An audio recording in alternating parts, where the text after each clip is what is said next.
Hey guys, how are you? Hope you are well and you are doing each and everything to the betterment of your examination. So guys, let us add some quality, some questions, some more knowledge to your work. तो चलिए आज शुरू करते हैं कुछ और questions based on literature. Sir guys, हम आज जो वर्क कर रहे हैं वो हमारा ड्रामा एंड इट्स फॉर्म्स पे है. पहले भी हम इस पे कुछ क्वेश्चंस कर चुके हैं. अगेन आज हम कुछ क्वेश्चंस देख रहे हैं. तो चलिए let us start it without getting late. ये रहा बच्चों आपका सबसे पहला question. What type of play is Christ nativity? तो बेसिकली यहां पे पूछा गया है कि क्राइस्ट नेटिविटी बेसिकली आपका किस टाइप का प्ले है. क्या ये गाइस हमारा मिरेकल प्ले है, या फिर ये मिस्ट्री प्ले है, मोरालिटी प्ले है, या फिर इंटरल्यूड है? तो आप सोचेंगे इसके बारे में क्या है, तो आंसर आपका जो बनेगा वो गाइस बनेगा मिस्ट्री प्ले. तो ये हमारा एक मिस्ट्री प्ले में आएगा. तो क्राइस्ट नेटिविटी एक मिस्ट्री प्ले है. क्वेश्चन नंबर सेकंड पे आते हैं और देखते हैं what is meant by denouement. So guys यहां पे एक वर्ड है, ये एक टर्म है, लिटरेरी टर्म है, डेन्यूमेंट. थोड़ा सा मैं आपको इसके बारे में बताता हूं कि if we start a play, अगर हम बच्चों एक प्ले को स्टार्ट करते हैं तो एक प्ले आपका एक पर्टिकुलर बैकग्राउंड से शुरू होता है. ये बैकग्राउंड आपकी बनती है एक्सपोजिशन. It is exposition. तो ये एक बैकग्राउंड है. ये बैकग्राउंड बच्चों इस लाइक राइजिंग एक्शन को शो करती है. यहां से स्टार्टिंग होती है और ये होता है आपका राइजिंग एक्शन. ये राइजिंग एक्शन कहां पे पहुंचता है? ये पॉइंट आपका क्लाइमैक्स होता है और फिर इसके बाद में हमारा फॉलिंग एक्शन गाइड शुरू होता है.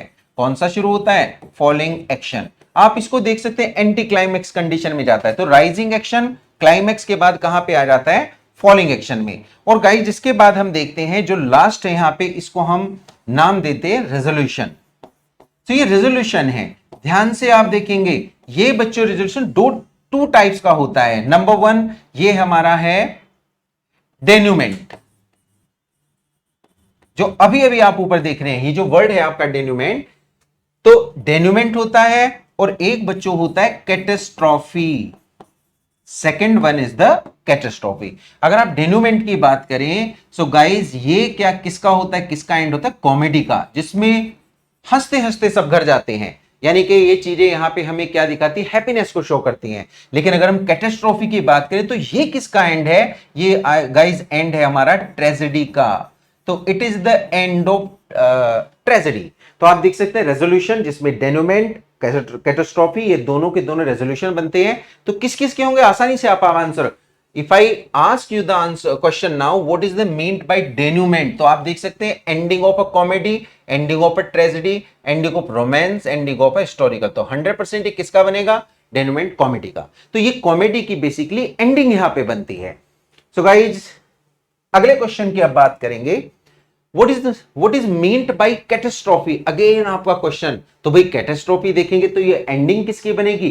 ट्रेजेडी की एंडिंग बनेगी. हमारा कहां पे आंसर बनेगा? Answer would be B. फिर हम आते हैं question number 14. In some of the plays an epilogue appears. क्या बच्चों अपीयर होता है? एक epilogue. At what stage of the plot does the epilogue appear? मतलब किस स्टेज पे हमारा एपिलॉग अपीयर होता है? आप बताएंगे यहां पे in the beginning of the play, and of the play, third act. हम जरा यहां पे ध्यान देते हैं. ये बच्चों आपका क्या है? प्ले. अगर किसी प्ले के स्टार्टिंग की हम बात करते हैं तो वो हमारा बनता है प्रोलोग. क्या कहते हैं हम इसको? Prologue, like an introduction. और अगर हम लास्ट की बात करें बच्चों तो ये बनता है हमारा एपिलोग. तो कुछ वर्क्स ऐसे होते हैं जो प्रोलॉग से शुरू होते हैं, प्रियम्बल से शुरू होते हैं, फिर प्ले होता है और फिर लास्ट में उसके एपिलॉग बनता है. राइट. किसी भी वर्क के, कोई भी वर्क ऐसा जो बिल्कुल लास्ट वर्क हो, हम उसको नाम देते हैं स्वैन सॉन्ग. हम तो last work of a person would be called swan song. और सबसे पहला जो बनेगा बच्चों वो कहलाएगा मेडन स्पीच. क्या कहलाएगा? Maiden speech. तो ये भी टर्म्स आपको ध्यान रखना. Maiden speech, swan song, prologue और बच्चों एपिलॉग. तो अगर हम यहां पे देखिए epilogue appears at what stage of the play, हम देख सकते हैं at the end of the play. तो हमारा कहां पे मिलेगा हमें एपिलॉग? आंसर बी बनेगा. Question number 15. What is the function of chorus in a play? Chorus का बच्चों बेसिकली फंक्शन क्या होता है? तो जब हम एक प्ले को देखते हैं उस प्ले में बहुत सारी चीजें आती हैं, उनको समझाने का काम करना, उनको मतलब कहीं ना कहीं ज्वाइन करना. यानी अगर हम देखिए chorus explain the past and the future events in the play. तो हमारा आंसर क्या आ जाएगा? ए यहां पे। राइट गाइज, अगले क्वेश्चन पे आते हैं।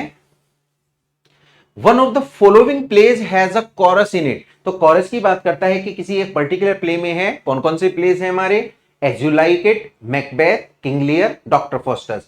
तो गाइज आंसर बनेगा आपका Doctor Faustus, that was written by Christopher Marlowe. Christopher Marlowe. और बच्चों क्रिस्टोफर मार्लो बेसिकली कौन है? He is an Elizabethan writer. Elizabethan play writer है, जबरदस्त है, और इन्हीं के वर्क को शेक्सपियर आगे फॉलो अप करते हैं, जिसको हम कहते हैं Marlovian tragedy. Right guys, doctor Faustus basically semi autobiographical है। कैसी है बच्चों? Semi autobiographical. तो ये चीजें भी आपको ध्यान में रखनी है। नेक्स्ट क्वेश्चन पे आते हैं।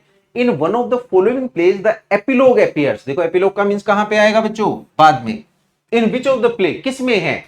As you like it, midsummer night's dream, Doctor Faustus, या बच्चों हेमलेट। तो क्वेश्चन नंबर 17 का आंसर आप देखेंगे तो क्या बनेगा? सब बच्चे बताएं। क्वेश्चन नंबर 17 का आंसर 100% हमारा ए बनेगा। It would be as you like it by Shakespeare. किसका है बच्चों? शेक्सपियर का है, और एक कॉमेडी है। अगले क्वेश्चन को देखते हैं। अ सोलिलोकी। देखो गाइस, सोलिलोकी का मींस यहां पे लॉक जो वर्ड है इसका मींस है सोलिलोकी, अकेले बात करना। लेकिन बेसिकली इसका मीन्स होता है लाउड थिंकिंग, यानी एक पर्सन इस तरह से थिंक करता है या सोचता है कि जितनी चीजें उसके चारों तरफ होती हैं, इतनी जोर से सोचता है कि जितने लोग चारों तरफ होते हैं वो सुन पाते हैं। बेसिकली ये ऑडियंस के लिए होता है। तो जब हम यहां पे देखेंगे soliloquy defined as the loud thinking of a character who can hear the loud thinking. कौन सुन सकता है? तो आप ध्यान से देखो, हीरोइन नहीं, कैरेक्टर हिमसेल्फ नहीं, है ना, कैरेक्टर्स प्रेजेंट ऑन द, ये कोई नहीं सुनेगा।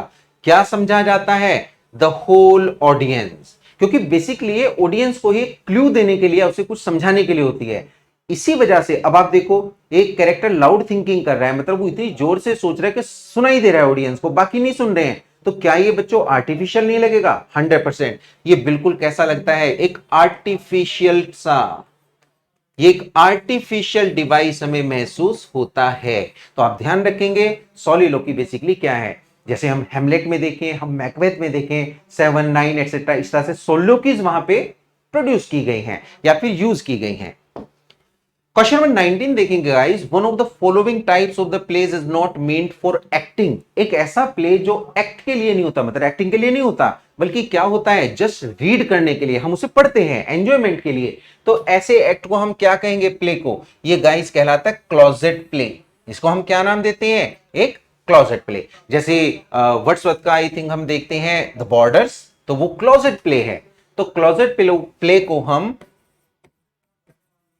पॉकेट प्ले भी कहते हैं। इसको बच्चों पॉकेट ड्रामा कहते हैं। What is it? Is called also a pocket drama. अगले क्वेश्चन पे देखते हैं 20 number. How many dramatic unities were recommended by Greeks. Guys हम ग्रीक्स की अगर बात करें तो 100% किसकी बात होती है? 3 यूनिटीज में, एरिस्टोटेलियन यूनिटीज की। यानी यहां पे हम क्लासिकल्स की बात करते हैं। यही वो क्लासिकल्स हैं जिन्होंने 3 यूनिटीज को एक तरह से इंपोज किया। और वो 3 यूनिटीज कौन कौन सी हैं? वो है बच्चों एक्शन की unity, unity of action, unity of time and unity of place. तो बच्चों टोटल हमारी कितनी यूनिटीज बनी? 3 dramatic unities. So these were some questions. For more questions, be connected with me. Thank you so much. Have a great time.